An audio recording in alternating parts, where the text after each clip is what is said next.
Papua New Guinea authorities estimate up to 2,000 people could be buried under a landslide that has left a region of Papua New Guinea devastated. Here's Stephen Dziedzic, our Foreign Affairs reporter.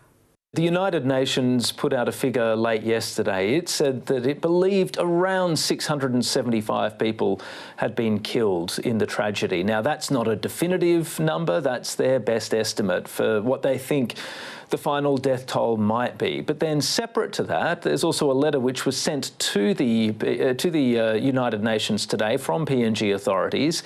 It was actually written yesterday, but only sent this morning. And it contains a much higher figure, around 2,000 or so people, perhaps even more, which the PNG Disaster Authority fears could be buried underneath the rubble.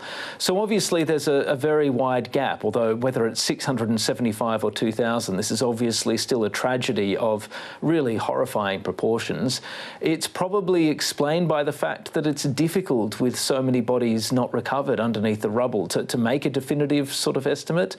The only way you can really do it is by trying to do essentially a head count of all the people in the village, but then you're also potentially trying to do head counts for neighbouring villages, because other people may well have been caught up in this from neighbouring villages. Now, the people I've spoken to on the ground, they're, for what it's worth, placing a bit more stock in the first UN estimate rather than the PNG government one. They suspect that PNG government one is a little bit outdated. It might have been put in correspondence, but it perhaps came a little bit earlier in the piece, and the more recent estimate from the UN may be closer to the truth, but the brute reality is we simply do not know yet. We do not have a definitive figure. We may not have a definitive figure for quite some days or weeks, simply because of the difficulties in recovering bodies. Yeah. Stephen, give us a sense of what some of the complications of this recovery effort are. Yeah, there are almost too many to mention. The first complication is the fact that many of the roads in the region have been badly damaged by these landslides as a result of fairly heavy rain.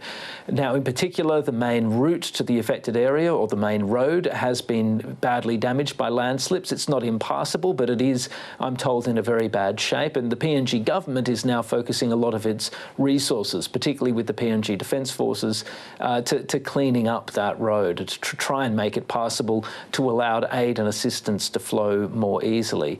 Now, on top of that, you've also just got the genuinely remote and rugged nature of this part of the world. This is a very inaccessible part of Papua New Guinea.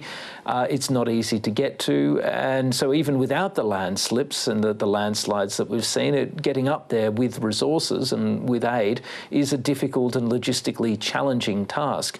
And then on top of that, Beverly, you've also got reports that some of the tribal fighting that we've seen in the highlands in Enga province has flared up again, not at this actual village, a little bit out of there, but not too far away, close enough to the provincial capital to make donors, international agencies and others wary of their safety. So you put all of that together, it really is a very difficult picture, and you can understand why it's taking so long for people to get even rudimentary help to these villages. Yeah.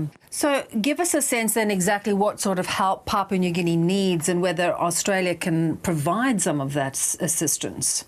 At this stage, it's difficult to say, simply because the government of Papua New Guinea hasn't yet come, at least last I heard, with a specific set of requests to the Australian government for help. Now, Australia, of course, has extensive capabilities in rescue and recovery.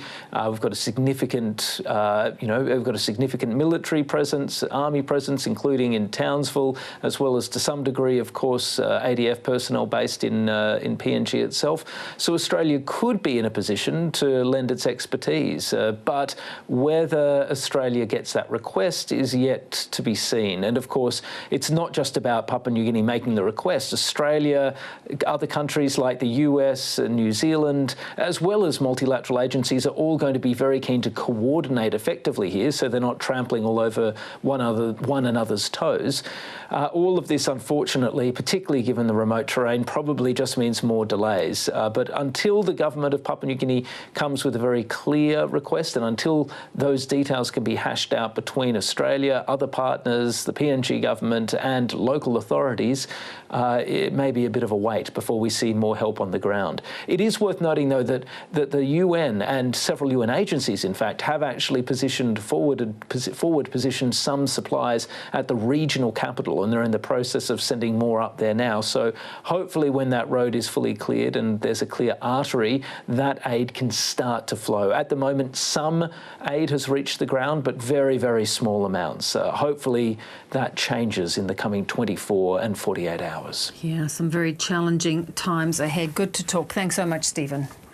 Thanks, Beverly. Appreciate it.